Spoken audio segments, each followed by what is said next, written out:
નમસ્કાર વિદ્યાર્થી મિત્રો, વર્લ્ડ ઇન બોક્સ યુટ્યુબ ચેનલમાં ફરી એકવાર આપ સૌનું હાર્દિક સ્વાગત છે।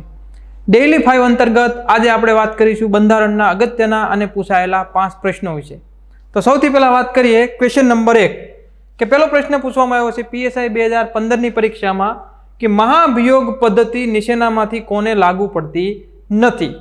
જો આપણે બંધારણીય રૂપથી વાત કરીએ તો મહાભિયોગની વાત પર્ટિક્યુલર રાષ્ટ્રપતિ માટે કરવામાં આવેલી છે બંધારણના આર્ટિકલ નંબર 61 મુજબ। પરંતુ પરીક્ષકે આપણને સામાન્ય રૂપથી એવું પૂછવામાં આવ્યું છે કે કયા એવા વ્યક્તિ છે કે જેને હટાવવા માટે સંસદના બંને સદનમાં પ્રક્રિયા કરવામાં આવતી નથી। જો બંને સદનની અંદર પ્રક્રિયા કરવામાં આવે તો સામાન્ય બોલચાલની ભાષામાં આપણે એને મહાભિયોગ તરીકે ઓળખતા હોઈએ છીએ। બંધારણની અંદર આર્ટિકલ નંબર 61 માં માત્ર રાષ્ટ્રપતિ માટે જ મહાભિયોગની વાત કરી છે।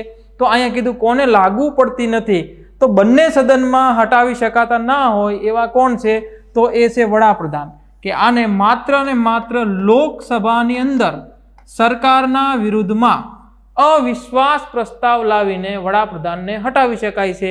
જ્યારે રાષ્ટ્રપતિને હટાવવા માટે રાજ્યસભા પ્લસ લોકસભા બંનેમાં બહુમત જરૂરી છે। સુપ્રીમ કોર્ટના મુખ્ય જજ હોય કે કોઈ પણ પ્રકારના ન્યાયાધીશ હોય, અન્ય હોય, હાઈકોર્ટના હોય કે પછી અન્ય હાઈકોર્ટના મુખ્ય હોય કે અન્ય હોય, તો એમને હટાવવા માટે પણ લોકસભા તથા રાજ્યસભા બંનેમાં પ્રસ્તાવ લાવવો જરૂરી છે, બંનેમાં પાસ થવું જરૂરી છે। ઉપરાષ્ટ્રપતિને હટાવવા માટે પણ લોકસભા અને રાજ્યસભા બંનેમાં પ્રસ્તાવ પાસ થવો જરૂરી છે। તો અહીંયા બંનેમાં પાસ થવો જરૂરી છે, એને પરીક્ષકે સામાન્ય ભાષામાં મહાભિયોગ ઓળખાયો છે, જ્યારે વડાપ્રધાન માટે માત્ર લોકસભામાં પાસ થવું જરૂરી છે। તો આપણે એક નજર ફેરવી દઈએ કે રાષ્ટ્રપતિને કેવી રીતે હટાવી શકાય છે, સુપ્રીમ કોર્ટના મુખ્ય જજને કેવી રીતે હટાવી શકાય છે તથા ઉપરાષ્ટ્રપતિને કેવી રીતે હટાવી શકાય છે। તો સૌથી પહેલા આપણે વાત કરીએ કે રાષ્ટ્રપતિને હટાવવા માટેની પ્રક્રિયા શરૂ કરતા પહેલા એનું કારણ દર્શાવવું જરૂરી છે, અને એકમાત્ર કારણ છે કે બંધારણનું ઉલ્લંઘન। જો રાષ્ટ્રપતિ એવું કોઈ કાર્ય કર્યું છે જેનાથી બંધારણનું ઉલ્લંઘન થાય છે તો એને હટાવવા માટે સંસદની અંદર પ્રસ્તાવ લાવી શકાય છે। હવે પ્રસ્તાવ રાજ્યસભામાં હોય કે લોકસભામાં હોય, બેમાંથી કોઈ પણ સદનની અંદર લાવી શકાય છે, પરંતુ પ્રસ્તાવ લાવતા પહેલા 14 દિવસ પહેલા જે તે રાષ્ટ્રપતિને જાણ કરવાની રહેશે। અને જો જાણ કર્યા પછી પ્રસ્તાવ આવશે તો જે સદનમાં પ્રસ્તાવ પહેલા લાવવામાં આવ્યો એને આપણે પ્રથમ સદન કહીએ છીએ, પછી તે રાજ્યસભા પણ હોઈ શકે છે અથવા લોકસભા પણ હોઈ શકે છે। જો પ્રથમ સદનની અંદર પ્રસ્તાવ લાવવો છે એવું લેખિતમાં સહમતિ આપે છે 25% સભ્યો, તો આ પ્રસ્તાવ છે એનો સ્વીકાર કરવામાં આવશે। એટલે કે 1/4 સભ્યોની સહમતિ જરૂરી છે। જો 1/4 સભ્યોની સહમતિ મળી જશે તો પછી જે પ્રથમ સદન છે ત્યાં પ્રક્રિયા શરૂ કરવામાં આવશે। એટલે કે સૌથી પહેલા તો એના ઉપર ડિબેટ્સ કરવામાં આવશે, ચર્ચા કરવામાં આવશે, અને ત્યારબાદ 2/3 બહુમત પાસ થવું જરૂરી છે। એટલે 2/3 બહુમતી જરૂરી છે। હવે આ બહુમતી કેવા પ્રકારની છે? તો કે સદનની જે કુલ સંખ્યા હોય એ કુલ સંખ્યાના 2/3 બહુમત જરૂરી છે। જો આ પ્રથમ સદનમાં પાસ થઈ જશે તો હવે એ બીજા સદનમાં જશે, અને બીજા સદનની અંદર એક તપાસ સમિતિ ગઠિત કરવામાં આવશે, અને તપાસ સમિતિનો નિર્ણય આવે કે ભાઈ રાષ્ટ્રપતિ ઉપર લાગેલા આરોપ છે એ ખોટા છે, તો મહાભિયોગ છે એ ત્યાં જ અટકી જશે। પરંતુ તપાસ સમિતિ એવું કહે કે રાષ્ટ્રપતિ પર લાગેલા આરોપ છે એ ખરા છે, તો એ બીજા સદનની અંદર ચર્ચા કરવામાં આવશે, ડિબેટ્સ થશે, અને ત્યાં પણ 2/3 બહુમતથી પાસ થવું જરૂરી છે। ત્યાં પણ કેવા પ્રકારની બહુમતી જોઈશે? તો કે કુલ સભ્યોના 2/3 બહુમત એના ફેવરમાં રહેશે, તો એ રાષ્ટ્રપતિને હટાવવા માટેની પ્રક્રિયા છે એ બીજા સદનમાં પાસ થઈ છે એવું માનવામાં આવશે। અને આમ બંને સદનની અંદર પાસ થતા જ રાષ્ટ્રપતિ છે એ પોતાનું પદ છે તત્કાલ ત્યાગ કરે છે, અને ઉપરાષ્ટ્રપતિ છે રાષ્ટ્રપતિનું કાર્ય સંભાળે છે। બીજું આપણે જોયું તો કે સુપ્રીમ કોર્ટના મુખ્ય ન્યાયાધીશ છે એને કેવી રીતે હટાવી શકાય છે? તો એને હટાવવા માટે રાષ્ટ્રપતિને જેવી રીતે હટાવી શકાય છે એવી જ પ્રક્રિયા છે, પણ થોડોક તફાવત છે। કઈ જગ્યા પર? તો એક તો કારણ, રાષ્ટ્રપતિને હટાવવાનું કારણ શું હતું? બંધારણનું ઉલ્લંઘન। જ્યારે આમને હટાવવા માટેનું કારણ શું છે? કદાચાર અથવા અસમર્થતા, એટલે આ બંનેની અંદર તમામ બાબતો આવી ગઈ છે. ભ્રષ્ટાચારી છે, ચારિત્રહીન થઈ ગયા છે, અથવા હવે ન્યાયિક કાર્ય કરવા માટે એ સમર્થ રહ્યા નથી એવું માલુમ થાય તો એને હટાવવા માટે રાજ્યસભા અથવા લોકસભા કોઈ પણ સદનમાં પ્રસ્તાવ લાવી શકાય છે. અને જે સદનમાં પ્રસ્તાવ લાવવાનો હોય એ પહેલાં 14 દિવસ પહેલાં એ જે તે ન્યાયાધીશને જાણ કરવાની રહેશે. અને ત્યારબાદ પ્રથમ સદનની અંદર પછી લોકસભા હોય કે રાજ્યસભા હોય બેમાંથી કોઈ પણમાં લાવી શકાય છે. જો લોકસભામાં લાવવામાં આવે તો 100 સભ્યોની લેખિતમાં સહમતિ જરૂરી છે, અથવા રાજ્યસભામાં લાવવામાં આવે તો 50 સભ્યોની લેખિતમાં સહમતિ જરૂરી છે. જો આ સહમતિ મળી જશે તો ત્યારબાદ આગળ જે સદનમાં પ્રસ્તાવ લાવવામાં આવ્યો છે ત્યાં પહેલા જ સદનની અંદર તપાસ સમિતિ ગઠિત કરવામાં આવશે. અને પ્રથમ સદનની અંદર તપાસ સમિતિનો નિર્ણય પોઝિટિવ આવશે કે ભાઈ આના ઉપર લાગેલા આરોપ છે એ યોગ્ય છે, તો આ પ્રક્રિયા આગળ શરૂ રાખવામાં આવશે. તેના પર ડિબેટ્સ થશે અને ત્યાં 2/3 બહુમત જરૂરી રહેશે. જો આ તપાસ સમિતિ એમ કહે કે આરોપ લાગ્યા છે ખોટા છે તો જજને હટાવવાની જે પ્રક્રિયા છે એ ત્યાંથી શું થઈ જશે? અટકી જશે. જો તપાસ સમિતિએ હા પાડી યોગ્ય કારણ છે તો ડિબેટ્સ થશે, 2/3 બહુમત જોઈશે અને પાસ થઈ જશે તો હવે પછી એ બીજા સદનમાં જશે અને બીજા સદનની અંદર 2/3 બહુમત જરૂરી છે અને 2/3 બહુમત ત્યાં પણ મળી જશે. તો ત્યારબાદ આ ન્યાયાધીશને હટાવવા માટેની પ્રક્રિયા છે એના ઉપર રાષ્ટ્રપતિ મહોર લગાવશે અને ન્યાયાધીશને હટાવવામાં આવશે. તો આપણા દેશની અંદર સૌ પ્રથમ વખત 1993ની અંદર વી રામાસ્વામી વિરુદ્ધ આવી પ્રક્રિયા કરવામાં આવેલી હતી. આગળ આપણે રાષ્ટ્રપતિની વાત કરી તો રાષ્ટ્રપતિને હટાવવા માટેની પ્રક્રિયા અત્યાર સુધીમાં આપણા દેશમાં ક્યારેય કરવામાં આવેલી નથી, એટલે કે ઘટના આવી બની નથી. અને હટાવવા માટે જે મતદાન કરે છે એ સંસદના બંને સદનના તમામ સભ્યો છે એ એમાં મતદાન કરે છે.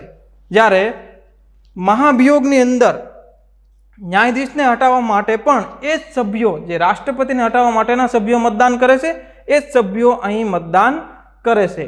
ત્યારબાદ આપણે વાત કરીએ ત્રીજું પદ હતું તો કે ઉપરાષ્ટ્રપતિ.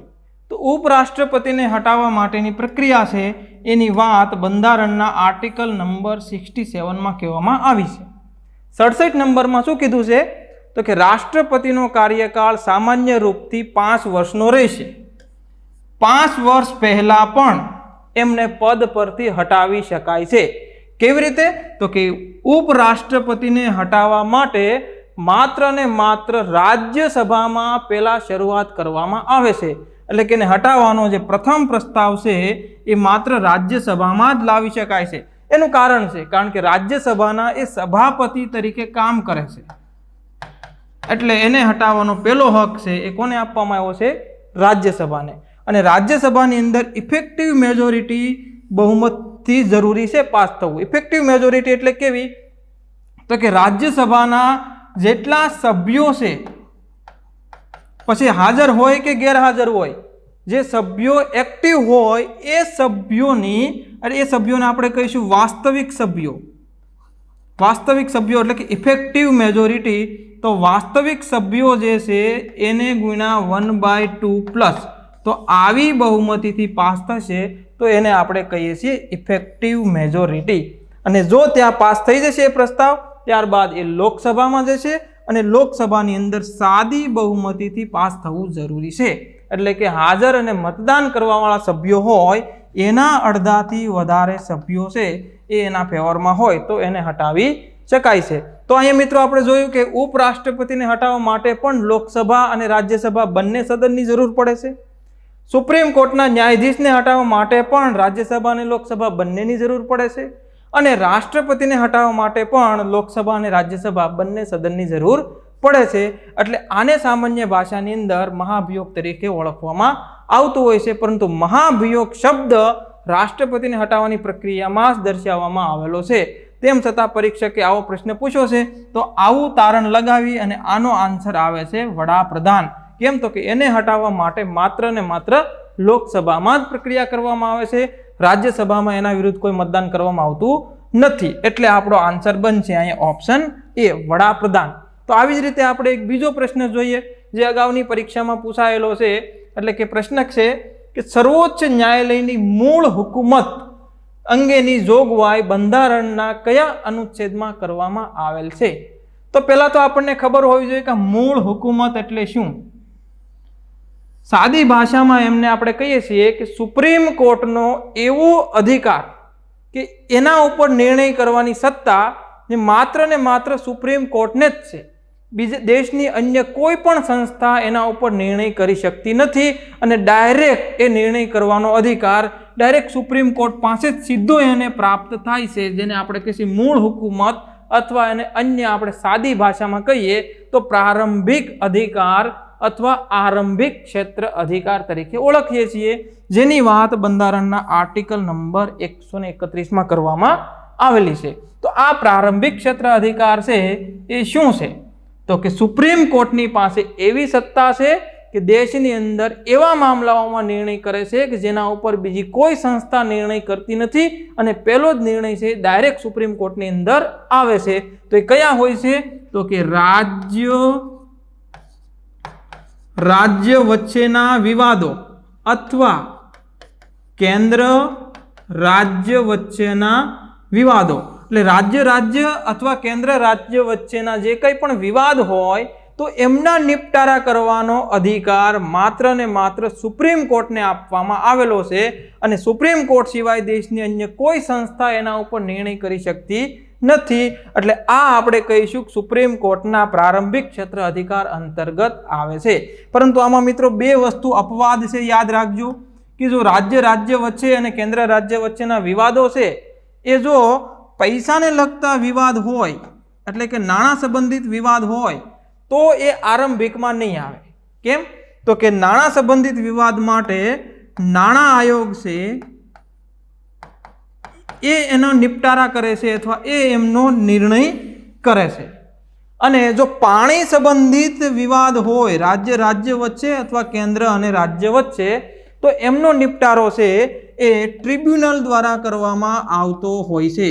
એટલે આ પાણી અને પૈસા સિવાયના કોઈ પણ વિવાદ હોય રાજ્ય વચ્ચે અથવા કેન્દ્ર રાજ્ય વચ્ચે તો એવા ક્ષેત્ર અધિકારને આપણે કહીએ છીએ આરંભિક ક્ષેત્ર અધિકાર અથવા મૂળ હુકુમત તરીકે ઓળખીએ છીએ. આ એનું એક્ઝામ્પલ થયું. ત્યાર પછીનો પ્રશ્ન આપણે જોઈએ કે અગાઉની પરીક્ષામાં પૂછાયેલો છે PSI 2017માં કે ભારતીય રાષ્ટ્રપતિની ચૂંટણી કોણ કરે છે? તો અહીં પરીક્ષકે આપણને જે પ્રશ્ન પૂછ્યો છે અને એના આન્સર જે આપ્યા છે એના આધારે આપણે આનો જવાબ બનાવીએ તો કીધું છે સંસદના બંને ગૃહોના ચૂંટાયેલા સભ્યો. તો આ પહેલું ઓપ્શન છે રાઈટ છે કે લોકસભાના અને રાજ્યસભાના ચૂંટાયેલા સભ્યો છે એ રાષ્ટ્રપતિની ચૂંટણીમાં મતદાન કરે છે.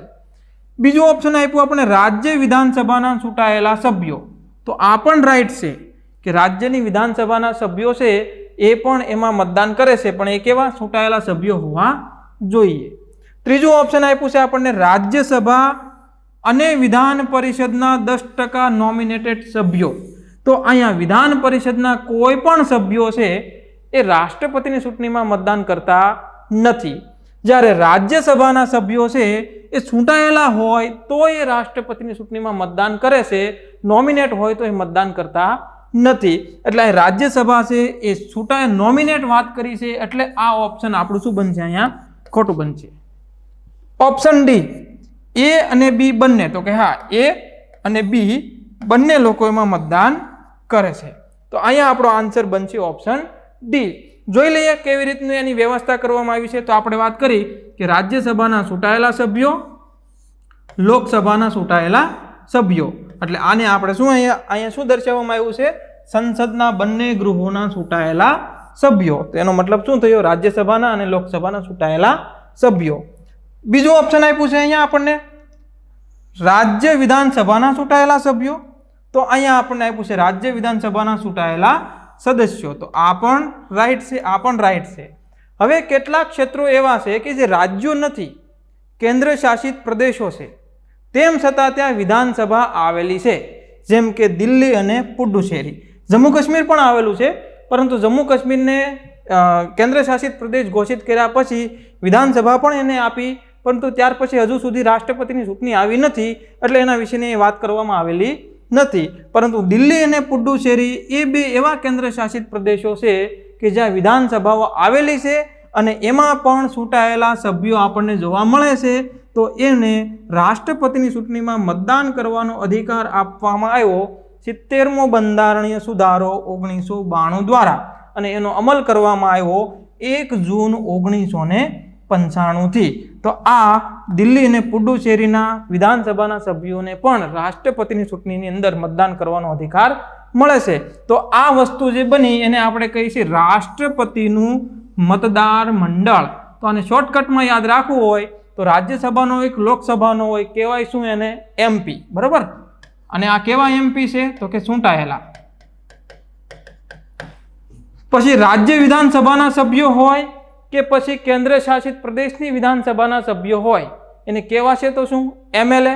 તો અહીંયા આપણે એ પાછા એમએલએ કેવા છે? તો કે ચૂંટાયેલા. તો બીજું આપણે એવું લખી શકીએ, ચૂંટાયેલા એમએલએ.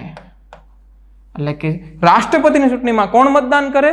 તો કે ચૂંટાયેલા એમપી અને ચૂંટાયેલા એમએલએ. ચૂંટાયેલા એમપી ક્યાં હોય? તો કે રાજ્યસભા અને લોકસભામાં. અને ચૂંટાયેલા એમએલએ ક્યાં જોવા મળે? તો કે રાજ્યોની વિધાનસભામાં અને કેન્દ્ર શાસિત પ્રદેશોની વિધાનસભાની અંદર આપણને જોવા મળે છે. તો અહીંયા આપણે આ વાત કરી, જે પરીક્ષામાં પૂછવામાં આવ્યું છે એ સંબંધિત જ આપણે અહીંયા વાત કરીએ છીએ. બાકી તો આના વિશે આપણે બહુ બધી પ્રક્રિયાઓ આપી છે જે માય ક્લાસની અંદર આપણે ભણ્યા છીએ. તેમ છતાં અહીંયા આપણને જે પ્રશ્ન પૂછેલા છે એના એનાલિસિસના આધારે આપણે અહીંયા વાત કરીએ છીએ. ત્યાર પછીનો પ્રશ્ન આપણે જોઈએ કે કેન્દ્ર સરકારના કાયદા અને રાજ્ય સરકારના કાયદા વચ્ચે જો ટકરાવની સ્થિતિ ઊભી થાય તો નીચેનામાંથી કઈ પરિસ્થિતિ સાચી છે?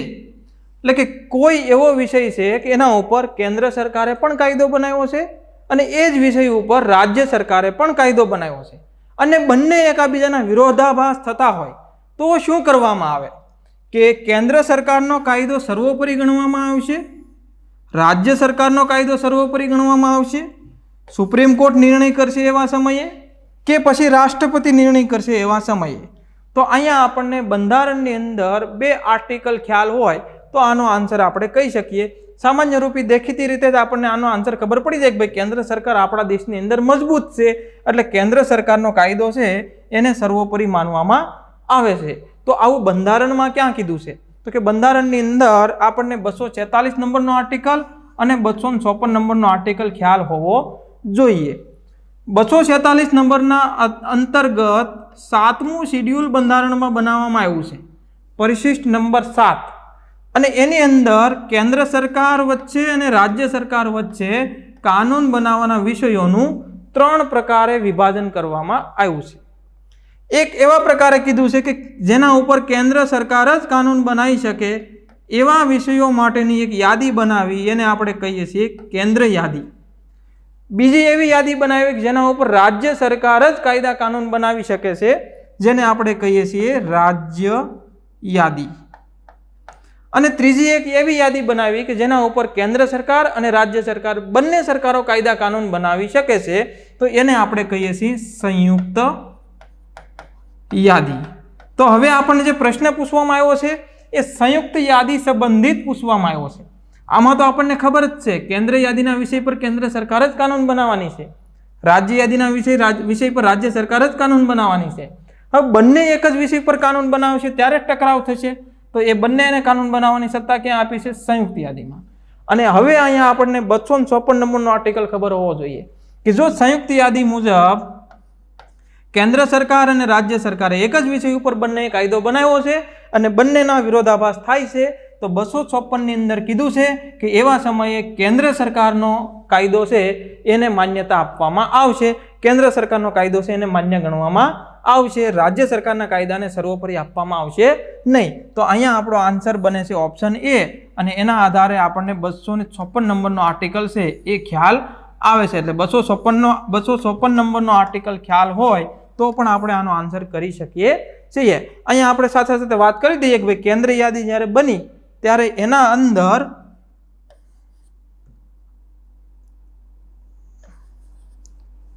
97 વિષયો હતા જ્યારે બની, ત્યારે વર્તમાનની અંદર 100 વિષયો આપણને જોવા મળે છે. રાજ્ય યાદી જ્યારે બની ત્યારે એના અંદર 66 વિષયો હતા, વર્તમાનની અંદર એમાં આપણને 61 વિષયો જોવા મળે છે. અને સંયુક્ત યાદી બની ત્યારે એના અંદર 47 વિષયો હતા, જે વર્તમાનની અંદર આપણને 52 વિષયો જોવા મળે છે. તો આ 3 યાદીઓ વિભાજિત કરી છે અને આ જે 47 હતા, આ જે 52 છે, તો એના અંદર આ સંયુક્ત યાદીનો પ્રશ્ન છે એ આપણને પૂછવામાં આવ્યો. ટકરાવ થશે તો 256 કીધું છે કેન્દ્ર સરકારનો કાયદો છે એને માન્ય ગણવામાં આવશે. એટલે અહીંયા આપણો જવાબ બને છે ઓપ્શન એ. ત્યાર પછીનો પ્રશ્ન આપણે જોઈએ કે રાષ્ટ્રીય અનુસૂચિત જાતિ અને અનુસૂચિત જનજાતિ આયોગ કયા બંધારણીય સુધારાથી રાષ્ટ્રીય અનુસૂચિત જાતિ અને રાષ્ટ્રીય અનુસૂચિત જનજાતિ આયોગ તરીકે અલગ થયું? એટલે શરૂઆતની અંદર આ જે આયોગ છે એને આપણે એસસી એન્ડ એસટી કમિશન એટલે કે નેશનલ એસસી અને એસટી કમિશન તરીકે ઓળખવામાં આવતું હતું. હવે પ્રશ્ન એવો પૂછ્યો છે કે બંનેને અલગ ક્યારથી કરવામાં આવ્યા? આ એસસી માટેનું કમિશન અલગ અને એસટી માટેનું કમિશન અલગ. એટલે national commission for schedule caste અને national commission for schedule tribes. તો અલગ છે આયોગ કેવી રીતે અસ્તિત્વમાં આવ્યા? તો એનો રાઈટ આન્સર આપણો બને છે 89મો બંધારણીય સુધારો 2003. પણ વસ્તુ મિત્રો યાદ રાખજો કે મૂળ બંધારણ બન્યું ને, તો મૂળ બંધારણની અંદર ન તો એસસી આયોગની વાત કરેલી, ન તો એસટી આયોગની વાત કરેલી, કે ન તો એસસી એસટી આયોગ એક કઈની વાત કરેલી. એટલે કે એસસી એસટી આયોગ હતો જ નહીં. પેલા અસ્તિત્વમાં આવ્યો, ત્યાર પછી એના 2 ભાગ પાડ્યા. કેવી રીતે થયું એના ઉપર આપણે એક નજર ફેરવીએ તો બંધારણની અંદર એક આર્ટિકલ આપવામાં આવ્યો છે 338. એમાં શું કીધું છે? તો કે એસસી એસટી લોકો માટે એક વિશેષ અધિકારી છે એમની નિમણૂક કરવામાં આવશે અને એને એસસી એસટી કમિશનર તરીકે ઓળખવામાં આવશે. તો જો શરૂઆતમાં ક્યાંય આયોગની વાત કરવામાં આવેલી નથી. હવે એસસી એસટી માટેના જે અધિકારી છે એ પદ એક સાઈડ શરૂ રહ્યું અને 1978ની અંદર કેન્દ્ર સરકાર દ્વારા એસસી એસટી આયોગનું ગઠન કરવામાં આવ્યું. Schedule caste and schedule tribes આયોગનું ગઠન થયું. હવે આનો ઉલ્લેખ બંધારણમાં કરેલો નથી એટલે આને આપણે શું કહીએ છીએ? ગેરબંધારણીય સંસ્થા તરીકે ઓળખી. તો એક બાજુ એસસી એસટી કમિશનર શરૂ જ છે, એમના કામ શરૂ રહ્યા. એક બાજુ એક નવો આયોગ ગઠિત કર્યું અને એસસી એસટી કમિશન તરીકે નામ આપ્યું અને આ આયોગનું નામ બદલવામાં આવ્યું 1987ની અંદર, કે જે 1978ની અંદર national commission for schedule tribes એ જે માત્ર એસસી એસટી હતું એની જગ્યા પર નેશનલ શબ્દ છે એને શું કરવામાં આવ્યો? એડ કરવામાં આવ્યો. એટલે 1978ની જે વ્યવસ્થા હતી એની જગ્યા પર 1987માં national commission for schedule caste and schedule tribes આવું એક આયોગ ગઠિત થયું. એટલે કે આનું નામ બદલીને આગળ નેશનલ લગાવ્યું. એ પણ ગેરબંધારણીય સંસ્થા તરીકે કાર્યરત રહ્યું. હવે શું થાય છે મિત્રો કે આ જે national commission for SC ST છે એને 1989માં બંધારણીય દરજ્જો આપવામાં આવે છે. એટલે કે 65મો બંધારણીય સુધારો કરવામાં આવે છે 1990માં અને નેશનલ એસસી એસટી આયોગ છે એને બંધારણીય દરજ્જો આપવામાં આવ્યો. એટલે એને આજે એસસી એસટી કમિશનર હતા 338 અંતર્ગત એના સ્થાને મૂકવામાં આવ્યું. એટલે હવે આ કમિશનરનું પદ છે એ શું થઈ ગયું? રદ થઈ ગયું અને એનું સ્થાન છે કોણે લઈ લીધું? National commission for schedule caste and schedule tribes. અને 1992થી એને લાગુ કરવામાં આવ્યું. અને ભારત સરકારે 1999માં જનજાતિ કલ્યાણ મંત્રાલય છે એની પણ શરૂઆત કરી. અને આગળ જતા ખબર પડી કે ભાઈ આ એસસી લોકો જે છે એમની સમસ્યાઓ અલગ છે અને એસટી લોકો છે એમની સમસ્યાઓ પણ અલગ છે. દેશની અંદર તમે જનજાતિની દ્રષ્ટિએ જુઓ તો જનજાતિ જે છે એ મોટા ભાગે જંગલવાળા વિસ્તારમાં ને મુખ્ય ધારાથી દૂર રહેલી છે, જ્યારે શિડ્યુલ કાસ્ટ છે એ મુખ્ય ધારા સાથે મુખ્ય ભૂમિમાં રહેતી આપણને જોવા મળે છે. તો આ બંનેની સમસ્યાઓ છે અલગ અલગ હોય તો એક જ આયોગ છે કેવી રીતે એનું નિરાકરણ કરશે, કેવી રીતે એમના હિતોનું રક્ષણ કરશે? એટલે આ બાબતને ધ્યાનમાં રાખીને ફરી પાછો 2003ની અંદર 89મો બંધારણીય સુધારો કરવામાં આવ્યો અને એસસી લોકો માટેનું અલગથી આયોગ ગઠિત કરવામાં આવ્યું અને એસટી લોકો માટેનું આયોગ છે એને અલગ ગઠિત કરવામાં આવ્યું. એટલે national commission for schedule cast જે 338 અંતર્ગત રાખવામાં આવ્યું અને એક નવો આર્ટિકલ ઉમેરવામાં આવ્યો 338A national commission for schedule tribes. એટલે આ 2003ના સુધારા દ્વારા 2 આયોગ અસ્તિત્વમાં આવ્યા અને 2004થી એને લાગુ કરવામાં આવ્યા. જે આપણને પરીક્ષામાં પ્રશ્ન પૂછવામાં આવ્યો છે આ 89મો સુધારો 2003. જો પ્રશ્ન શું આપણને પૂછ્યો છે?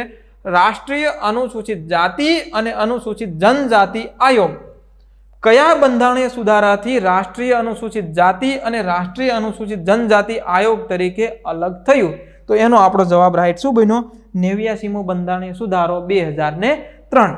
તો મિત્રો આપણે આવી જ રીતે ડેઇલી 5 અંતર્ગત સમય અનુસાર બંધારણના અગત્યના અને પૂછાયેલા 5 પ્રશ્નો વિશે મળતા રહીશું. તો મળીએ નેક્સ્ટ લેક્ચરમાં.